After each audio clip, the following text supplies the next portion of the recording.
kapag kinain nyo to. Baka magkasakit pa po kayo. Magalang na paliwanag ni Yuji. Talagang ayaw niyang masangkot sa gulo.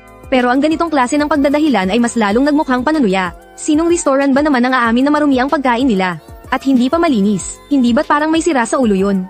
Naiintindihan ko, may yanhing sagot ng babae. Mabuti kung naiintindihan nyo. Inakala ni Yuji na naintindihan na siya ng babae sa loob ng karwahe. Kaya't nakahinga siya ng maluwag. Pero mukhang masyado siyang naging kampante. Mamang may-ari, magbabayad kami ng isang tail na pilak. Para sa isang putahe mo. Ang matitira, ituring mo na lang nakabayaran sa kawalang galang ng aking alalay. Xiao Chun, magbayad ka na.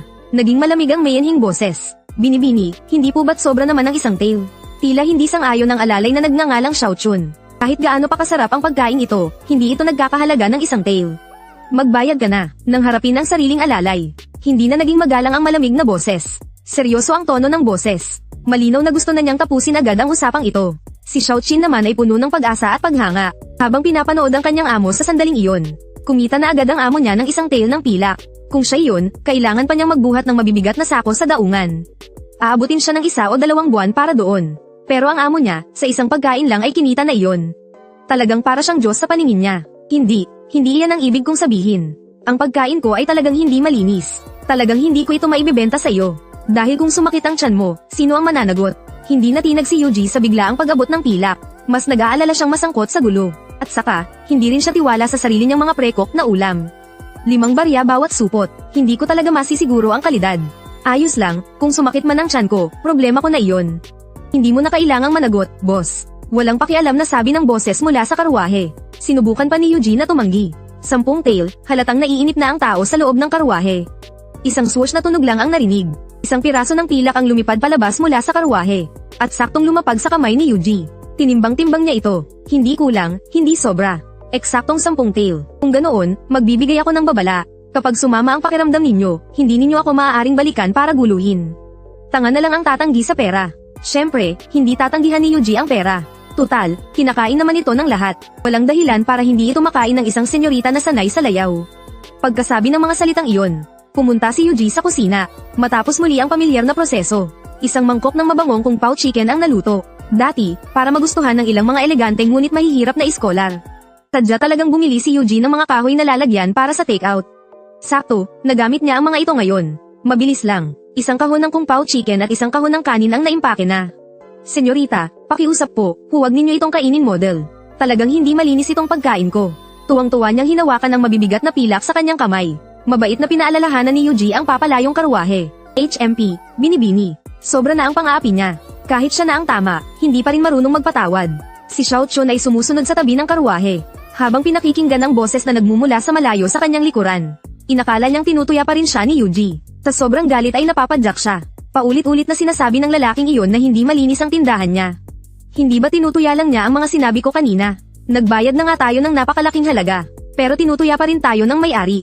Wala talaga siyang modo. Hayaan mo na. Huwag na lang tayong bumalik doon. Ang boses ng binibini ay nanatiling kalmado. Tila walang bahid ng anumang emosyon. Kung gayon, binibini, anong gagawin natin sa pagkain ito?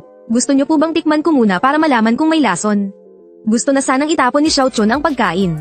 Pero nanghihinayang siya. Wala siyang magawa dahil napakabango talaga nito. At saka, sa itsura pa lang ng pagkain, mukha na it. ang boses ni Binibini ay napakaganda, parang hindi sa mundong ito. Mabuti naman, nang makitang pumayag si Binibini. Hindi na napigilan ni Xiao Chun ang sarili. Agad-agad niyang binuksan ang lalagyan ng pagkain. Click asterisk sa isang mahinang tunog, nabuksan ang lalagyan ng pagkain.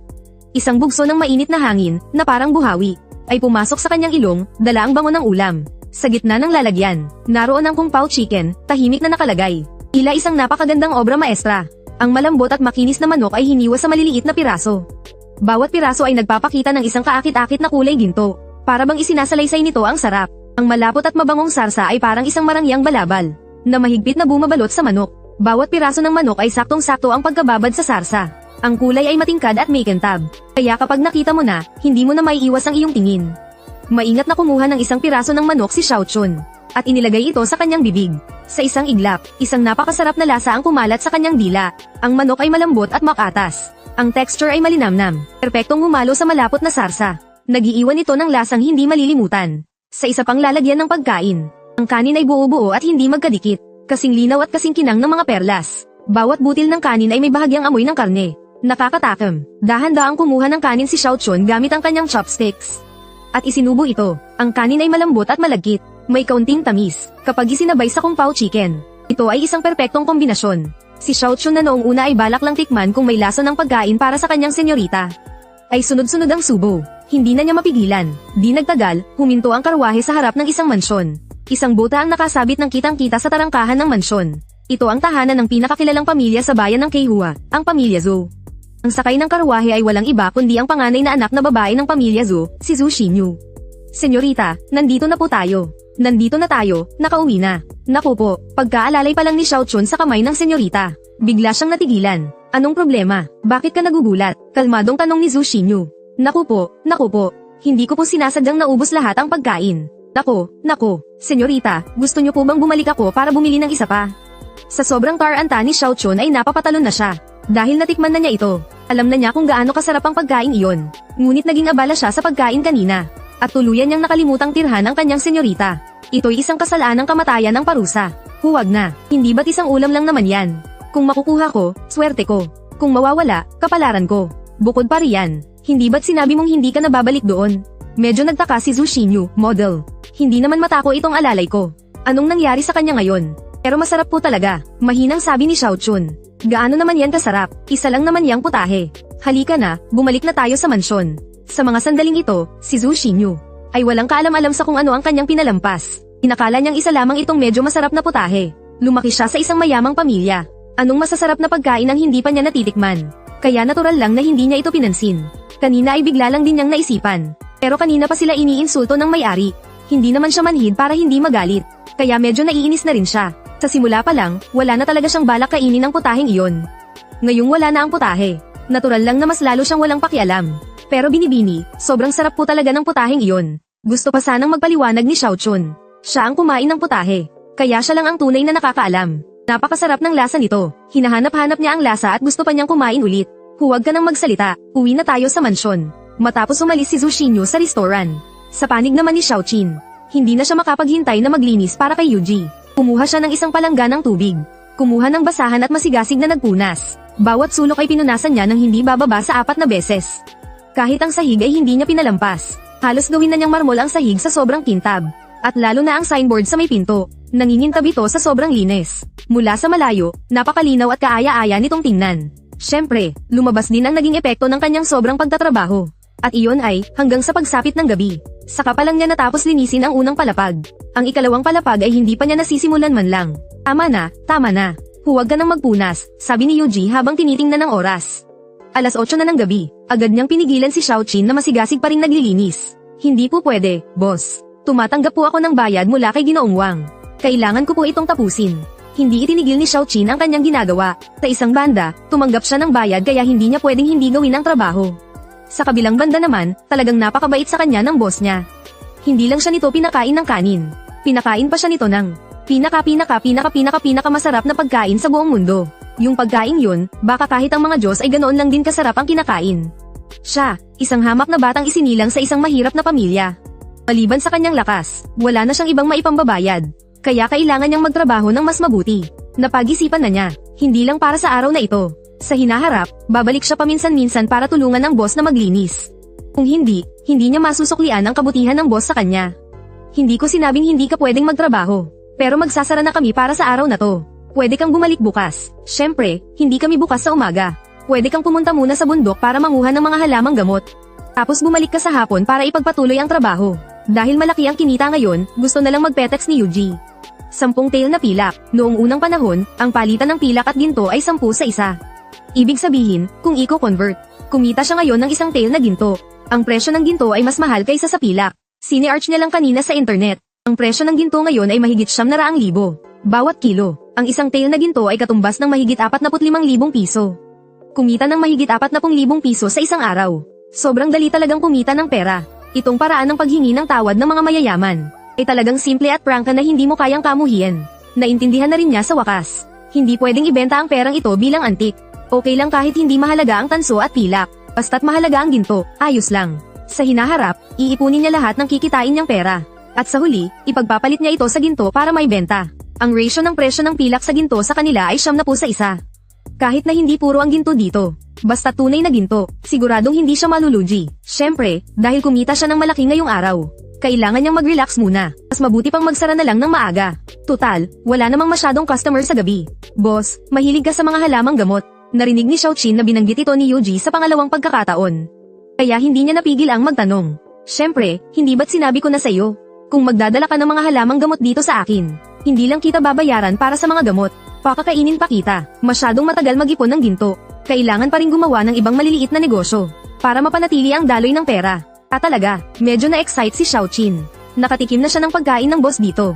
Hindi kalabis ang ilarawan ito bilang pagkain ng mga Diyos. At saka, ang pagkakaroon ng kanin bilang standard. Talaga bang makakakain siya nito araw-araw?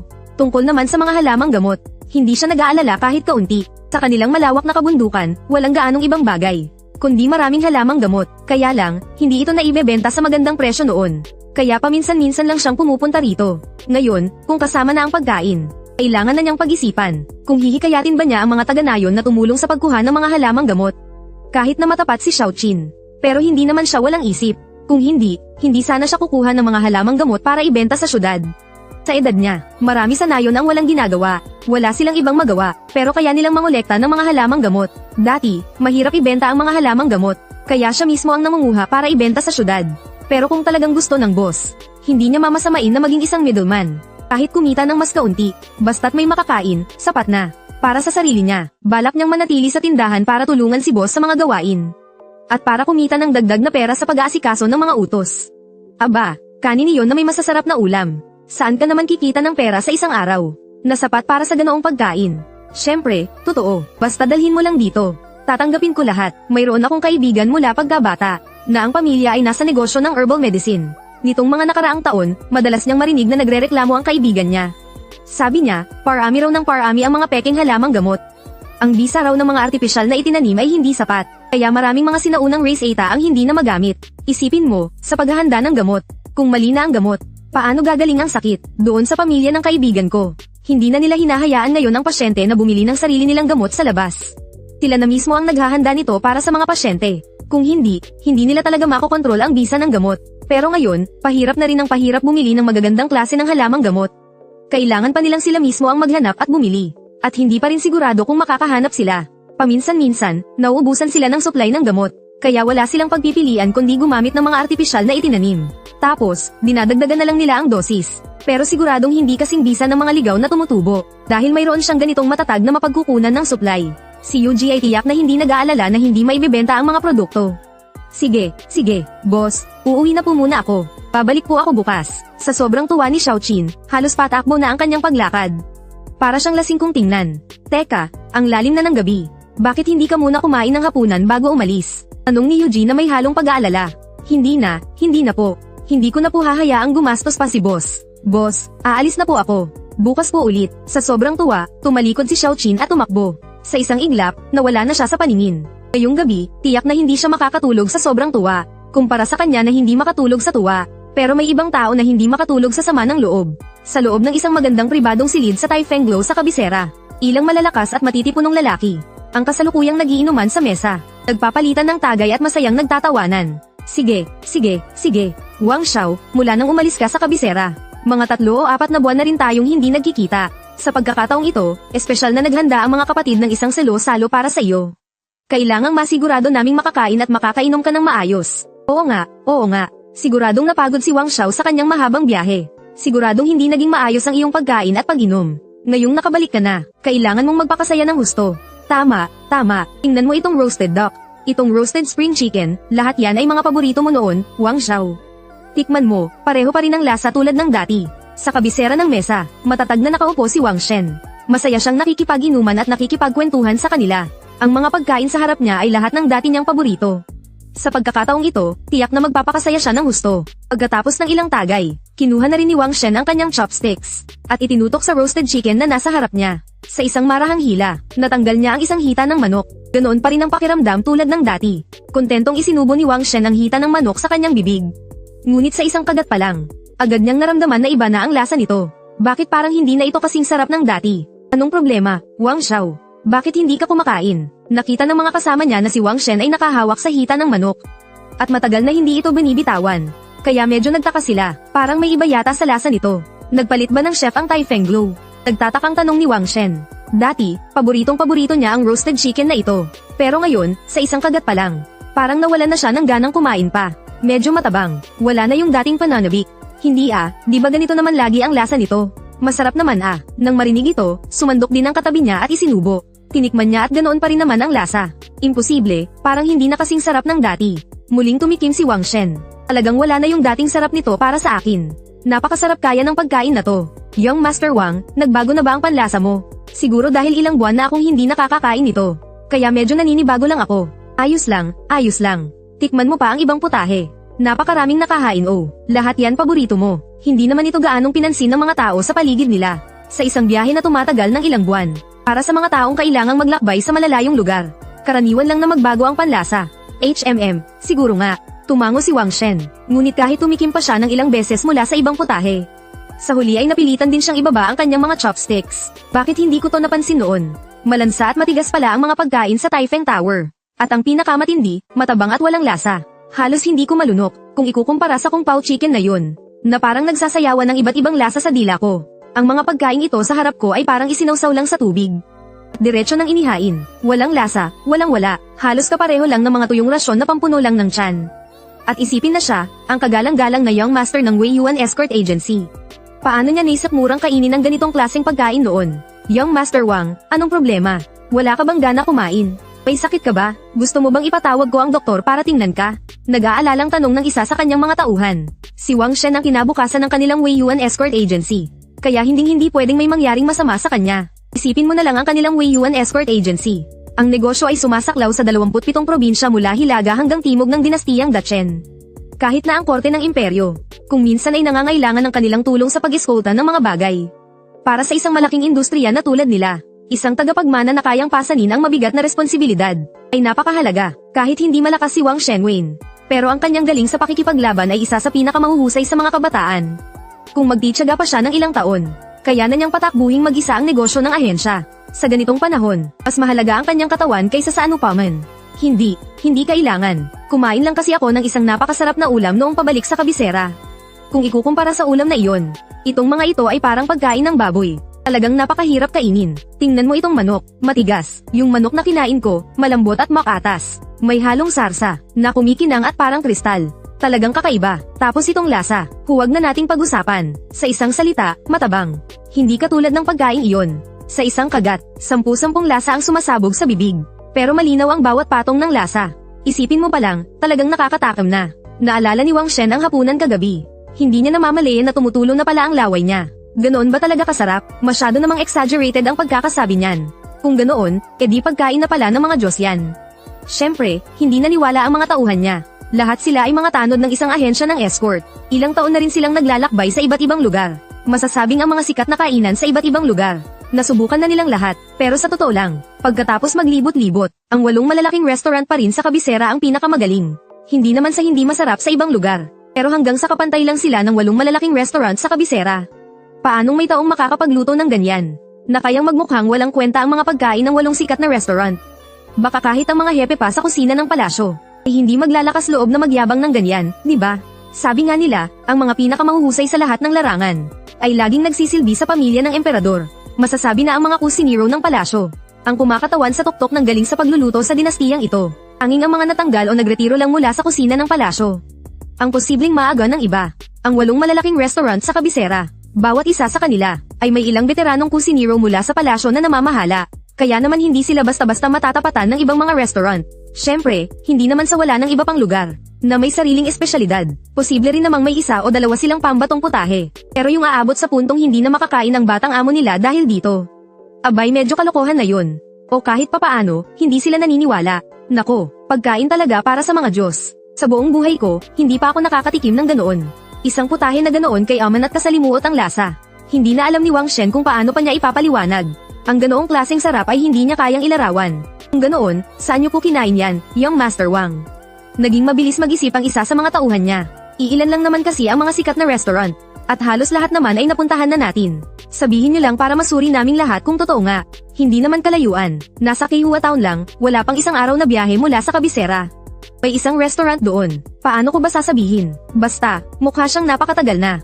Yung putahe sa loob ng restaurant na Gongbao Jiding. Talagang kakaiba. Napadaan ako doon kagabi. At nakakain ako agad ng 11 platito. Sayang lang talaga at yung lintik na may-ari.